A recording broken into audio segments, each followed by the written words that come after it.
ನಿನಗೆ next T V ನೋಡೋಕೆ ಬಿಡ್ತೀವಿ, ಇದನ್ನ ಓದಿ ಮುಗಿಸು ಅಂತಾರೆ. ಅವ್ರ ಕಾನ್ಸಂಟ್ರೇಟ್ ಏನಿರುತ್ತೆ ಅಂದರೆ ಇಷ್ಟೇ ಟೈಮ್ ಇರುತ್ತೆ, ಈ ಟೈಮಲ್ಲಿ ಓದ್ಕೋಬೇಕು, ನೆಕ್ಸ್ಟು ನಮಗೆ ಟಿ ವಿ ಸಿಕ್ಕತ್ತೆ, ನಮಗೆ ಫೋನ್ ಸಿಕ್ಕುತ್ತೆ, ಇಲ್ಲ ನಮ್ಗೆ ಆಟ ಆಡೋಕ್ಕೆ ಟೈಮ್ ಸಿಕ್ಕುತ್ತೆ ಅನ್ನೋದ್ರ ಮೇಲೆ ಕಾನ್ಸಂಟ್ರೇಟ್ ಇರುತ್ತೆ ಹೊರತು ಓದೋದ್ರ ಮೇಲೆ ಕಾನ್ಸಂಟ್ರೇಟ್ ಬರೋದಿಲ್ಲ. ಹಾಗಾಗಿ ತುಂಬ ಮಕ್ಕಳಲ್ಲಿ ಆ ಎಜುಕೇಷನ್ ಬ್ರೇಸ್ಲೆಟು, ಸಣ್ಣ ಮಕ್ಳಿಗಾದರೆ ಎಜುಕೇಷನ್ ಬ್ರೇಸ್ಲೆಟ್ ಇಲ್ಲ, ಇದು ಲೈಫ್ ಟೈಮು, ನಮ್ಮ ಒಂದು ಸ್ಟೋನು ಲೈಫ್ ಟೈಮು. ಅದನ್ನು ತಂದು ನಿಮ್ಮ ಮನೇಲಿ ಟೇಬಲ್ ಮೇಲೆ ಇಡಿ. ನಿಮ್ಮ ಮನೇಲಿ ಒಂದು ಮಗು ಇದೆಯಾ, 2 ಮಗು ಇದೆಯಾ, 3 ಮಕ್ಕಳಿದ್ದಾರಾ, ಆಯಿತು, ಆ ಮಕ್ಕಳು ಓದ್ತಿರ್ತಾರೆ. ಆ ಮಕ್ಕಳು ಓದಾದ್ಮೇಲೆ ನೆಕ್ಸ್ಟ್ ಇನ್ನೊಂದು ಮಕ್ಕಳು ಬರ್ತಾರೆ. ಜಾಯಿಂಟ್ ಫ್ಯಾಮಿಲಿ ಇದೆ, ತಮ್ಮನ ಮಕ್ಕಳು, ಅಕ್ಕನ ಮಕ್ಕಳು ಯಾರೋ ಒಬ್ಬರ ಮನೇಲಿ ಸಿಗ್ತಾರೆ. ಅಥವಾ ಇಲ್ವಾ, ಆ ಮನೇಲಿ ಅವ್ರ ಮಕ್ಕಳು, ಇವಾಗ ನಾನು ಏನೋ ಒಂದು ಎಕ್ಸಾಮ್ ಬರಿಬೇಕು, ಇವಾಗೂ ನಾನು ಆ ಒಂದು ಸ್ಟೋನನ್ನು ನನ್ನ ಟೇಬಲ್ ಮೇಲೆ ನಮ್ಮ ಮನೇಲಿ ಇಟ್ಕೊಂಡಿದ್ದೀನಿ, ಮತ್ತು ನನ್ನ ಆಫೀಸಲ್ಲೂ ಇಟ್ಕೊಂಡಿದ್ದೀನಿ. ಯಾಕಂದರೆ ನಮಗೂ ಇನ್ನೂ ಓದೋದಿರುತ್ತೆ, ಯಾಕಂದರೆ ವಿದ್ಯೆಗೆ ಯಾವತ್ತೂ ಕೊನೆ ಇರೋದಿಲ್ಲ. ಹಾಗೆ ಎಂಡ್ಲೆಸ್ ಅಂತ ಹೇಳ್ತೀವಿ ವಿದ್ಯೆನ. ಅದೇ ರೀತಿ ನಮ್ಮ ಮನೇಲಿ ಇಟ್ಕೊಂಡಿದ್ದೀನಿ, ಅದು ನನ್ನೊಬ್ಬಳಿಗೆ ಯೂಸ್ ಆಗೋದಿಲ್ಲ, ನನ್ನ ಮಕ್ಳಿಗೆ ಯೂಸ್ ಆಗುತ್ತೆ, ನೆಕ್ಸ್ಟು ನಮ್ಮ ಮೊಮ್ಮಗು ಬರುತ್ತೆ, ಮೊಮ್ಮಕ್ಳಿಗೆ ಯೂಸ್ ಆಗುತ್ತೆ. ಹಾಗೆ ಅದು ಲೈಫ್ ಟೈಮು. ಹಾಗಾಗಿ ಅದು ಎಷ್ಟು ನಮಗೆ ಓಲ್ಡ್ ಆಗುತ್ತೋ ಅಷ್ಟು ಪವರು ತುಂಬ ಚೆನ್ನಾಗಿರುತ್ತೆ. ಯಾಕಂದರೆ ಅಲ್ಲೇ ಪಾಸಿಟಿವ್ ಆಗಿ ಆಗಿ ಆಗಿ ಇರೋ ಜಾಗದಲ್ಲೇ ಇರುತ್ತೆ ಅದು. ಹಾಗಾಗಿ ಆ ಒಂದು ಸ್ಟೋನನ್ನು ತೊಗೊಂಡು ನಿಮ್ಮ ಮನೆಯಲ್ಲಿ ಮಕ್ಕಳೆಲ್ಲಿ ಓದ್ತಾರೆ ಅಲ್ಲಿ ರೂಮಲ್ಲಿ ಇಡಿ, ಅಥವಾ ನಿಮ್ಮ ಮನೆಯಲ್ಲಿ ಇಡಿರಿ. ಮನೇಲಿ ಎಲ್ಲರೂ ಕೂಡ ವಿದ್ಯಾವಂತರಾಗ್ತೀರ, ಜ್ಞಾನವಂತರಾಗ್ತೀರ. ಅದೇ ರೀತಿ ತುಂಬ ದೊಡ್ಡವರಾದರೆ ಅದನ್ನು ಬ್ರೇಸ್ಲೆಟಾಗಿ ಕೂಡ ಯೂಸ್ ಮಾಡ್ಬೋದು.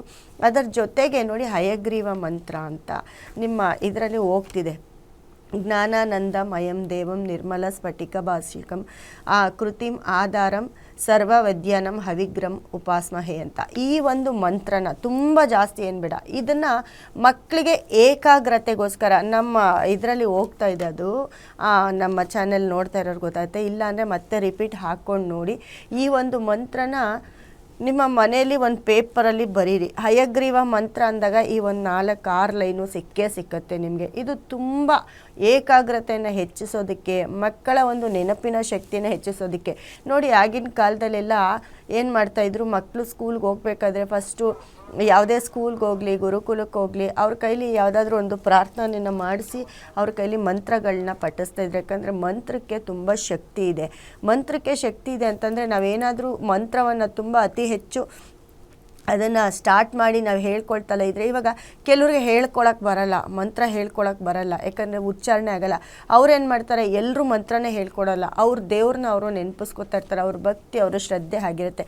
ಅದೇ ರೀತಿ ಈಗಿನ ಒಂದು ಯುಗದಲ್ಲಿ ಏನಾಗಿದೆ, ಟೆಕ್ನಾಲಜಿ ಮುಂದುವರೆದಿದೆ. ನಿಮ್ಮ ಒಂದು ಫೋನು, ಡಿಜಿಟಲ್ ಫೋನಲ್ಲಿ ಇದು ಟೈಪ್ ಮಾಡಿದ್ರೆ ಮಂತ್ರಗಳು ಸಿಕ್ಕುತ್ತೆ. ಅದನ್ನು ತಗೊಂಡು ಒಂದು ಪೇಪರಲ್ಲಿ ಬರೀರಿ. ಹಂಗಂತ ಫೋನೇ ತೊಗೊಂಡೋಗಿ ನಿಮ್ಮ ಮಕ್ಕಳು ಮುಂದೆ ಇಡಬೇಡಿ. ಅದನ್ನು ಒಂದು ಸ್ಲಿಪ್ಪಲ್ಲಿ ಒಂದು ಪೇಪರಲ್ಲಿ ಬರೆದು ನಿಮ್ಮ ಮಕ್ಕಳು ಎಲ್ಲಿ ಕೂತ್ಕೊಂಡು ಓದ್ತಾರೋ ಅಲ್ಲಿ ಆ ಪೇಪರ್ನ ಸ್ಟಿಕ್ ಆನ್ ಮಾಡಿ. ಆ ಒಂದು ಮಂತ್ರಕ್ಕೆ ಇರೋ ಶಕ್ತಿ ಏನಪ್ಪ ಅಂತಂದರೆ, ಮಕ್ಕಳಿಗೆ ಮುಖ್ಯವಾಗಿ ಮೆಮೊರಿ ಪವರ್ ಹೆಚ್ಚಿಸೋದು, ಮತ್ತು ಏಕಾಗ್ರತೆ. ಅಲ್ಲಿ ಇಲ್ಲಿ ನೋಡ್ದಿರಾ ಎಲ್ಲೋ ಒಂದು ಕಡೆ ಏನೋ ಒಂದು ಓದ್ತಾ ಇದೆ ಅಂದರೆ ಆ ಮಂತ್ರಕ್ಕೂ ಅಷ್ಟು ಪವರ್ ಇರುತ್ತೆ, ಅದರಲ್ಲೇ ಅವರು ಇನ್ವಾಲ್ವ್ ಆಗಿರ್ತಾರೆ. ಇಲ್ಲೇನೋ ಕಲಿತಾ ಇದ್ದೀನಿ, ಏನೋ ಓದ್ತಿದ್ದೆ, ಅದು ಸಣ್ಣ ವಿಷಯ ಆಗಿರ್ಬೋದು, ದೊಡ್ಡ ವಿಷಯ ಆಗಿರ್ಬೋದು. ಆ ಏಕಾಗ್ರತೆ ಅನ್ನೋದು ಬಂದ್ರೇ ಮಕ್ಕಳು ಓದೋಕ್ಕಾಗತ್ತೆ. ಫಸ್ಟ್ ಆಫ್ ಆಲ್ ಆ ಏಕಾಗ್ರತೆಯನ್ನು ಕೊಡೋ ಅಂಥ ಒಂದು ಪವರ್ಫುಲ್ ಮಂತ್ರನೇ ಹಯಗ್ರೀವ ಮಂತ್ರ. ಹಯಗ್ರೀವ ಅಂತ ಅಂದಾಗ ನಾವು ಯಾವಾಗ್ಲೂ ತುಂಬ ಜನ ಮಕ್ಕಳು ಓದಿಲ್ಲ ಅಂತಂದರೆ ಸರಸ್ವತಿ ಟೆಂಪಲ್ಗೆ ಹೋಗೋದು.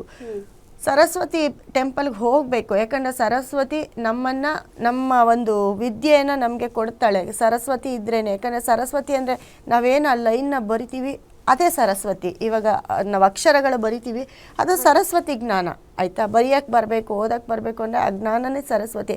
ಆದರೆ ಆ ಬರೆಯೋದಕ್ಕೆ ನಮಗೆ ಏಕಾಗ್ರತೆ ಬರಬೇಕು ಅಲ್ವಾ.